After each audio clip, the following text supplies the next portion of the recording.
Hi, Anke. Hi, Adam. How are you? Fine, fine. And Good. you? Yeah, good. I'm Anke. I'm Anke von Heyl, and I'm an art historian. And I actually know Nicole from, a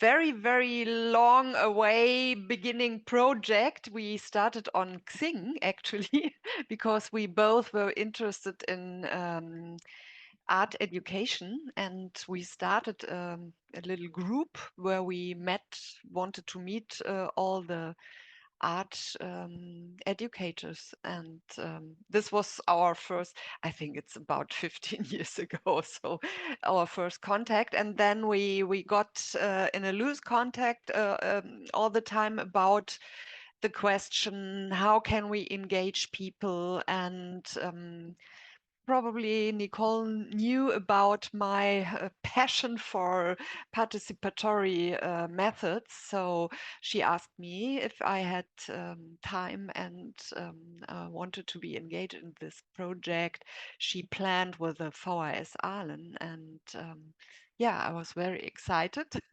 to work with her, because that's always the thing which is important for me, that I can work together with people who had the same attitude towards things like transformation in art education and so on. And I was very excited about this project, because I think, or I immediately thought that this could be a very, very exciting experiment.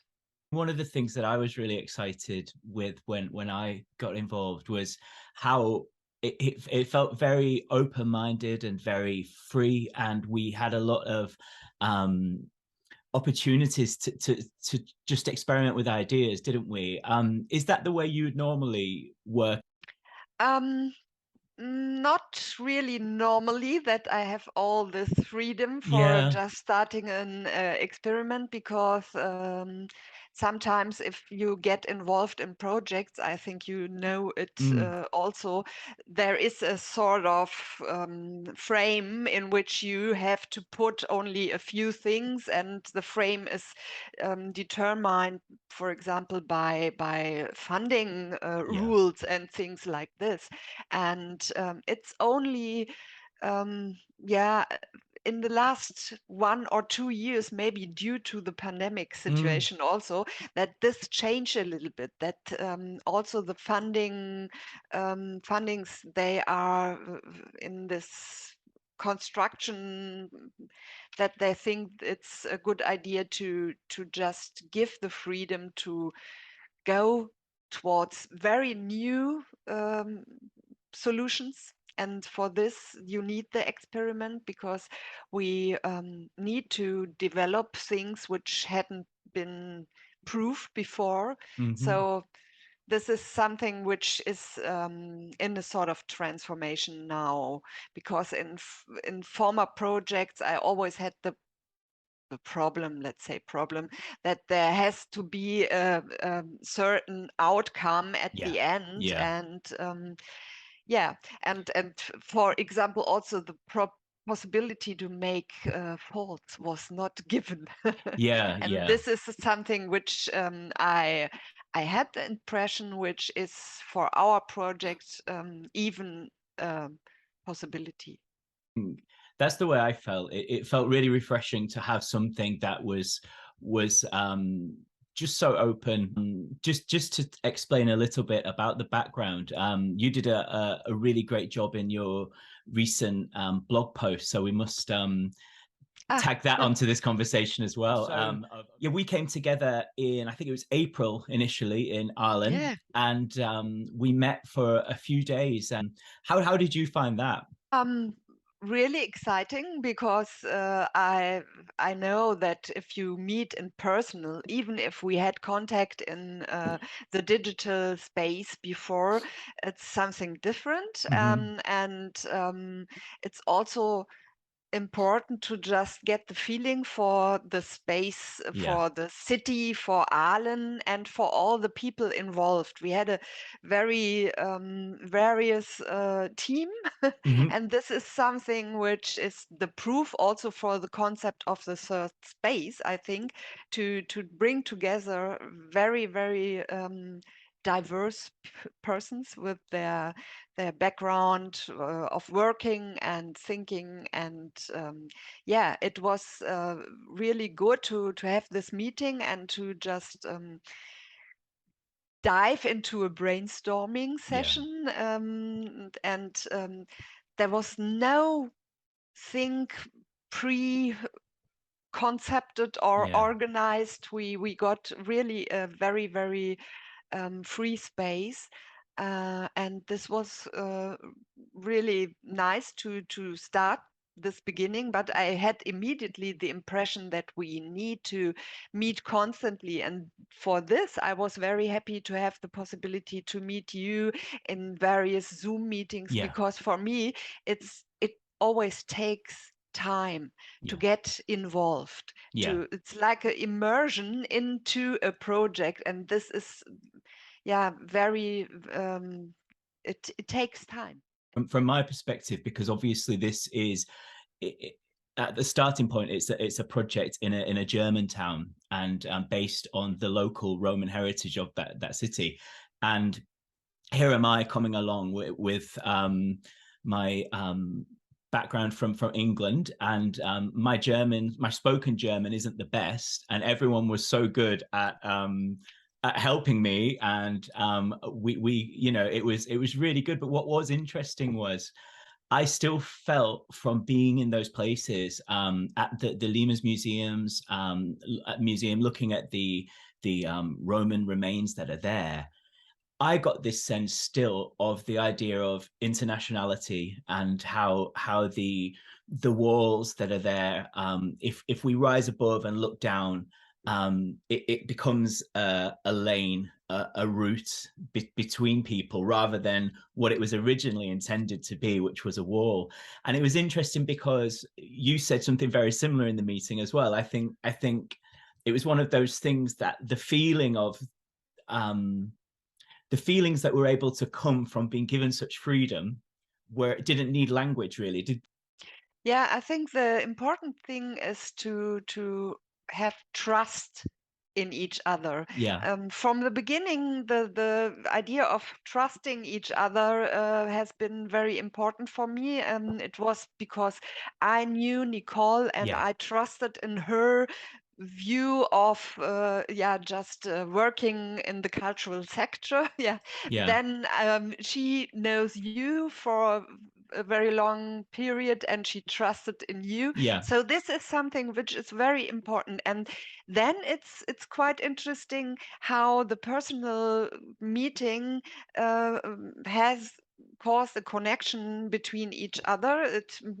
There has been the chance that we could not connect, but it was this is maybe the miracle that somebody puts together people who can work together, and who have a certain connection. And this is something which maybe could be the idea along and across the borders, that something is there to rise this connection and trusting each other, and to get this feeling that we are connected.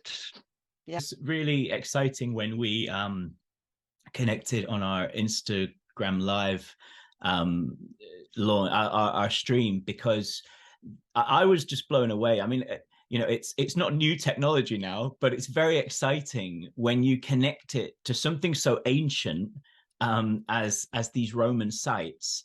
And yet here we are, from Tunisia, from England, from Germany, connecting, and we're stood next to things that are similar, things that were built by the same people. And that was just so exciting for me. And I think that, because when we talked about the third space, and maybe we should talk a little about that as well in a second, but the thing I'm really excited about is the idea of like a virtual third space, and you know, the lack of need for always a physical location where everyone's there together. And there are things you lose by not being together, but there are things you gain as well, because it means you can literally meet from the four corners of the world. And At the same at the moment, yeah, this is absolutely. this constant. How do you say the English word? I don't remember the possibility to be in 1 second together. Yeah, That is something the digital space can supply. yeah, That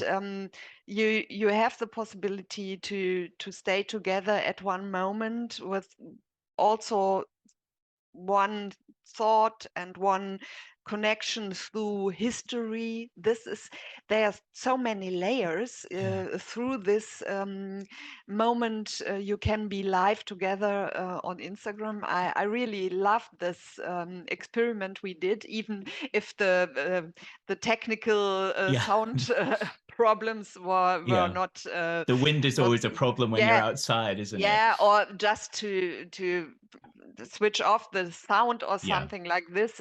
But it was really amazing to be connected via England, Baden-Württemberg, up to Tunisia and yeah, Cologne. yeah. Really great, yeah. I mean, maybe we shouldn't go too deeply into third space, because it's not something that, you know, everyone kind of may need to know about or want to know about. But when we started this project, my knowledge of it wasn't enormous. When we talked about it, and when Nicole did a presentation around what the theory of third space was, as we were using it in this project, I realized that a lot of the work I'd done in the past could easily fit into this and probably could be categorized as this, but I wouldn't have known that to give it a name such as third space. What was your understanding of this theory, this concept?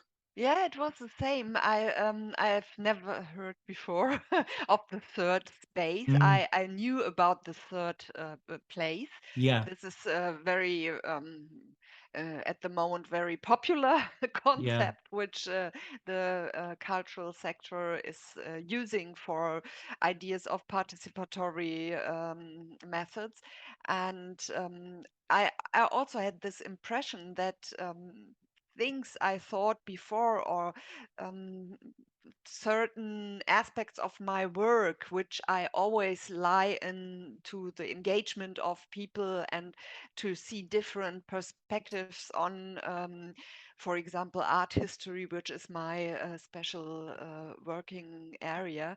And this is, yeah, the third space, the idea of giving a chance to very, very diverse perspectives, so which are all have the same, how do you say it, not that one perspective is yeah, the right one, yes, yeah, and the others, for example, perspectives without having studied art yeah, history yeah, on art are wrong, because we have this categories of, no, you need to have a yeah, study, you need to have a PD or whatever yeah, yeah, to be allowed to speak about this.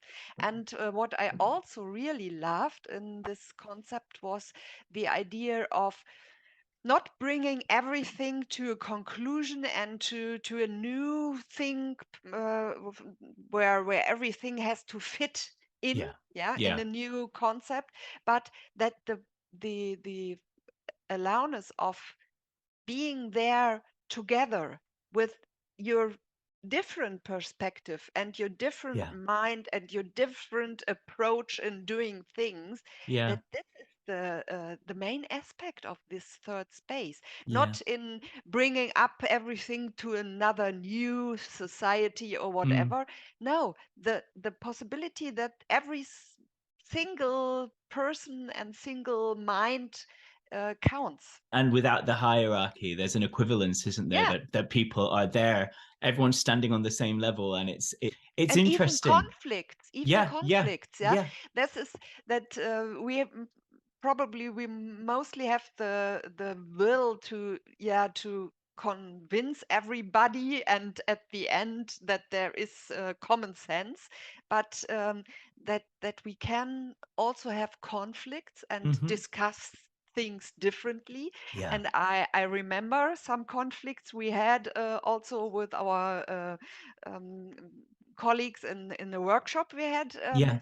and that these conflicts are so important Yeah. also for understanding. When we met with the museum staff, they were really honest about how they wanted to diversify audiences, to have more participation, but they just weren't sure how. And being honest about something like that is a really brave thing. And really, a lot of places don't do that. And I do think it's about having honest people, and when you know it's not your strength to do something, to ask someone else to help, to bring someone else's strengths in, only makes you stronger, I think. And I was really impressed by that, because obviously I knew from working with Nicole, we worked together at the St Albans Museum service in England, and we both had very kind of positive views of participation and wanting to kind of bring more people to be involved in different ways. You know, that there's not one way of doing museum, or there's, you know, there's lots of different ways to encounter heritage. And so I knew that, but I obviously didn't know very much about the not just the Limas Museum, but I guess local museums in Germany. I mean, Mhm. I've been to so many German museums, but generally they're the big national museums, you know, or like in the big cities. I just think it was really good that they came onto this project and gave us this freedom as well. I sometimes have probably sort of missionary attitude. Yeah, Yeah. I really want to convince everybody because yeah, I think what you mentioned before, the hierarchy and the the possibility to deal with art education Mm. is something which causes sometimes conflict, yeah, because there's a very conservative way of doing it, and I really would love to get further into regions of Mm. complete freedom and everything Yeah. like this. And yeah, sometimes I'm going to try to convince people and to tell them no, the traditional way of doing guiding tours sometimes Hmm. I I s- my impression is that this should be over and that we should go into new Yeah. possibilities. But for some people, maybe these traditional and even conservative ways of looking at art and explaining art, they want to have this. Yeah. And Yeah. I have a similar approach, I guess, in that maybe less missionary and I don't want to say dictatorial, but it can sometimes be very much me, like, me. yeah, you know, oh, this is wrong, this is right. You know, Yes, we've got to yeah. do this. We've got to just knock down the walls. It's about not becoming the gatekeeper, isn't it? And I think if the way I do things is in fashion for a while, and that's the way people are engaging, that's great. But then I can't allow myself to think that this is the only way, because then you're just in the same cycle. And I think it was Hannah Arendt who said the most radical revolutionary becomes a conservative the day after the revolution. And it's this idea of, if you're doing something new, it doesn't stay new forever, and you constantly got to have your ear to the ground and be ready to listen to other people. Yeah, and um I really would think that at the end we start with a very huge community with that at the end of all this yeah, the people could connect. It's all the things we are doing now is a way like yeah, this yeah, Zen Buddhist idea, yes, the yes, way is the yeah. target. Yeah. Yeah. What I'm really excited about, I'm excited about the whole project and all of the challenges. But what the people in Ireland are being asked to do is to go to particular sites in the city, and sit, stand, be at that site, and keep watch, inspired by the Roman soldiers who stood there at the watchtowers looking out to protect their fortifications. And we're asking people not to go and pretend to be a Roman soldier, but to be them today in 2022, looking out and just discussing, talking, thinking about what they see and sharing that with us. And again, this is something that we're going to ask the international community to take part in later on as well. But throughout the whole of October, what people in Ireland are doing this, I'm going to be going to do my watch up at Hadrian's Wall. I'm going to go up there and spend my hour Wachtzeit, my time there. And I'm really looking forward to just being in that moment.